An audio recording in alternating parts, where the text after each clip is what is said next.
অশান্ত বাংলাদেশের কারণে উত্তর চব্বিশ পরগনার পেট্রাপোল সীমান্তে এবার আন্তর্জাতিক ভাষা দিবস আদৌ পালিত হবে কিনা জানা যাবে আর কিছুক্ষণ পরেই। দুই বাংলার প্রতিনিধিদের হয়নি বৈঠক, ছিল না কোনো অনুষ্ঠানের প্রস্তুতি। প্রতি বছর জানুয়ারি মাস পড়তেই দুই দেশের প্রতিনিধিরা মিলিত হয়ে মিটিং করেন। দুই বন্দরের কর্তৃপক্ষের অনুমতি নেওয়া হয়, চলে প্রশাসনিক তৎপরতা। ফেব্রুয়ারি মাস পড়তেই শুরু হয় অনুষ্ঠানের প্রস্তুতি। এবার হয়নি দুই পারের প্রতিনিধিদের বৈঠক। আদতেও এবার আন্তর্জাতিক মাতৃভাষা দিবস পালিত হবে কিনা তা নিয়ে উঠছে প্রশ্নচিহ্ন। পেট্রাপোল বন্দরের ভারত বাংলাদেশ সীমান্তের নোম্যান্সল্যান্ডে বছরের পর বছর 21শে ফেব্রুয়ারি আন্তর্জাতিক মাতৃভাষা দিবস পালিত হয়ে আসছে। জাঁকজমক অনুষ্ঠান, নাচ, গান, আবৃত্তি, শহীদদের বেদিতে মাল্যদান সহ একাধিক বাংলা ভাষার অনুষ্ঠানের মধ্য দিয়ে পালিত হয়। দুপারের বাঙালি এদিন নোম্যান্সল্যান্ডে মিলিত হন। দুই বাংলার শিল্পীরা মঞ্চে সঙ্গীত, নৃত্য পরিবেশন করেন। দুদেশের জনপ্রতিনিধিরা মিষ্টি বিনিময় করেন। নোম্যান্সল্যান্ডের শহীদ বেদিতে মাল্যদান করেন তারা। আনন্দে আবেগে মিলেমিশে একাকার হয় দুই বাংলা। প্রতি বছর পেট্রাপোল বন্দরে এই ভাষা উৎসবের আয়োজক হিসেবে থাকে ছয়ঘরিয়া গ্রাম পঞ্চায়েত। বন্দর কর্তৃপক্ষ ও বিএসএফ এর কাছ থেকে তারা অনুমতি নিয়েই শুরু করে প্রস্তুতি। ছয়ঘরিয়া গ্রাম পঞ্চায়েতের প্রাক্তন প্রধান তথা ভাষা দিবস উদযাপন কমিটির অন্যতম সদস্য প্রসেনজিৎ ঘোষ বলেন, আমরা বিএসএফ বন্দর কর্তৃপক্ষ কাছ থেকে অনুমতি চাইব।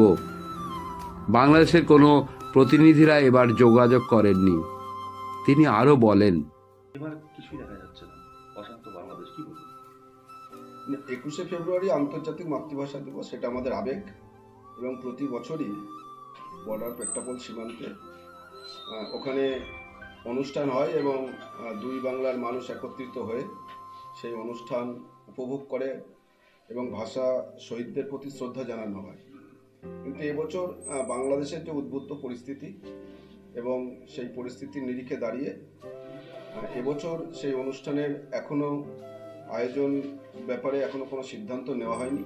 তবে মূলত ছয়ঘরিয়া গ্রাম পঞ্চায়েত যেহেতু মূল আয়োজক হিসেবে থাকে, আমরা পঞ্চায়েতগতভাবে সিদ্ধান্ত নিয়েছি যে আমরা সংশ্লিষ্ট কর্তৃপক্ষ যারা আছেন, ওখানে বিএসএফ, ল্যান্ড পোর্ট অথরিটি এবং কাস্টম ইমিগ্রেশন যারা আছেন, তাদের কাছে আমরা ওই অনুষ্ঠান করার জন্য আমরা অনুমতি চেয়ে আজকেই পত্র পাঠাবো এবং যদি তারা অনুমতি দেন তাহলে চিরাচরিতভাবে যে অনুষ্ঠান হয় সেই অনুষ্ঠান আমরা এপার বাংলার মানুষকে নিয়ে আমরা কোনো অনুষ্ঠিত করবো।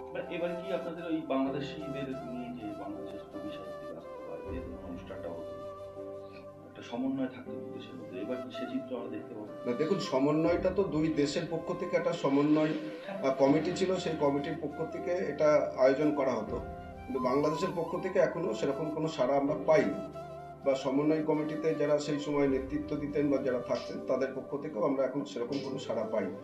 তবুও আমরা এপার বাংলার পক্ষ থেকে আমরা আয়োজন করব যদি সংশ্লিষ্ট কর্তৃপক্ষের অনুমতি পাই, এবং ওপার বাংলায় যারা সেই সমন্বয় কমিটিতে থাকতেন বা কবি সাহিত্যিক জনপ্রতিনিধি যারা থাকতেন তাদের সঙ্গেও আমরা যোগাযোগ করার চেষ্টা করব।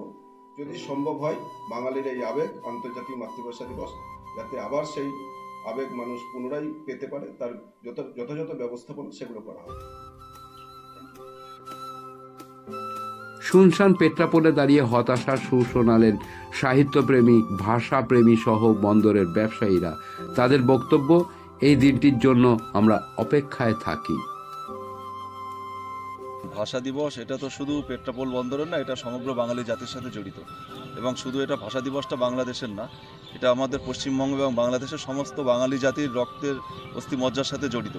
এই দিনটাকে আমরা স্মরণীয়ভাবে পালন করি। বাংলাদেশ এবং পেট্রাপোল এই দুই বন্দরের মানুষ এই বিশেষ দিনে মিলেমিশে একাকার হয়ে যায়। তো সেই দিনটা আমরা কাছেই চলে আসলো, আমরা খুব মিস করছি, কারণ সাম্প্রতিক বাংলাদেশের যে অস্থির পরিস্থিতি সে তার উপরে নির্ভর করে কতটা কি হবে আমরা জানি না। আমাদের মন খুবই ভারাক্রান্ত, কারণ এই দিনটা আমরা বাঙালি জাতি হিসাবে গর্ববোধ করি। 21শে জুলাই হিসাবে বহু মানুষের সাক্ষাৎ হয়, তো সেই দিক থেকে আমরা খুবই ভারাক্রান্ত। আশা করছি ছোট করে হলেও যদি হয় তাও আমরা বাঙালি জাতি হিসাবে সেই পুরনো দিনটা ফিরে পাবো। প্রস্তুতি এখনো পর্যন্ত তেমন কিছু দেখছি না, কারণ বাংলাদেশের সাম্প্রতিক পরিস্থিতির জন্য পরিবেশ খুবই থমথমে, সীমান্ত ভিসাও নেই, যাত্রী পারাপারও খুব কম, এবং ভাষা দিবসের দিন যারা বাংলাদেশ থেকে আসেন, বিশেষ করে ওই দিন যারা পাসপোর্ট নিয়ে ভিসা নিয়ে যারা বাংলাদেশে আসেন তারাও একটা আনন্দের সাথে অনুষ্ঠানে অংশগ্রহণ করেন, সেটা তো এখন নেই। সেই জন্য হয়তো সব কিছু থমকে আছে, জানি না কি হবে। পাসপোর্ট ছাড়াই দুপারের মানুষ মিলেমিশে একাকার হয় এদিন। গতকাল দেখা যায়নি তার কোনো প্রস্তুতি। ভাষা দিবস পালিত হওয়ার মতো কোনো কিছুই চোখে পড়েনি। তবে দুই বাংলার ভাষাপ্রেমীরা চাইছেন এই দিনটি আগের মতন করেই পালিত হোক। দেশে যৌথভাবে ভাষা দিবস পালন হয় প্রত্যেকবার। এবার আমরাও জানি না হবে কিনা, মানে কি বলবেন, কি মনে হয় যে এটা আমাদের তো আবেগ ভাষা দিবস? না ঠিক আছে, আবেগ তো সবার হৃদয়ে আছে, ঠিক আছে। এখন এখানে কি বলার আছে, যা হবে 21শে ফেব্রুয়ারিতে সেটা তো আপনারা দেখবেন, বুঝবেন, সবই জানবেন। আশা করছি মিডিয়াতে সব প্রকাশিত হবে। আশা করছি তো নাকি? আসলে হওয়া তো উচিত, হওয়া উচিত। এখন সামনের দিনটা কোন দিকে যাবে সেটা তো বুঝতে পারছি না। ভালো হতে পারে, খারাপ হতে পারে, কথা বলা যায় না। আশা করি ভালো হবে। কি নাম আপনার? আসলে আমরাও করতাম। পরে কি হলো, 11 সালে যখন পরিবর্তন হলো, তৃণমূল এটা কেড়ে নিল। দোদেন্দ্র প্রতাপ নেতা খাদ্যমন্ত্রী ছিলেন, তিনার নেতৃত্বে এবং লোকাল কিছু তৃণমূলের নেতাদের নেতৃত্বে এটা কেড়ে নেয়। প্রত্যেকবার হতো। এবার কেন হচ্ছে না, এই যারা কেড়ে নিয়েছে তারাই উত্তর দিতে পারবে, 1 নম্বর। 2 নম্বর কথা হচ্ছে যে যেহেতু বাংলাদেশের পরিস্থিতি যা আছে আপনারা সকলেই জানেন, বাংলাদেশ এই মুহূর্তে তালিবানিদের হাতে, জিহাদিদের হাতে। বাংলাদেশের সাধারণ মানুষও তারা আতঙ্কে আছে। বাংলাদেশের মৌলবাদীদের হাতে চলে গেছে। আমিও জানি না অ্যাকচুয়ালি কি হবে।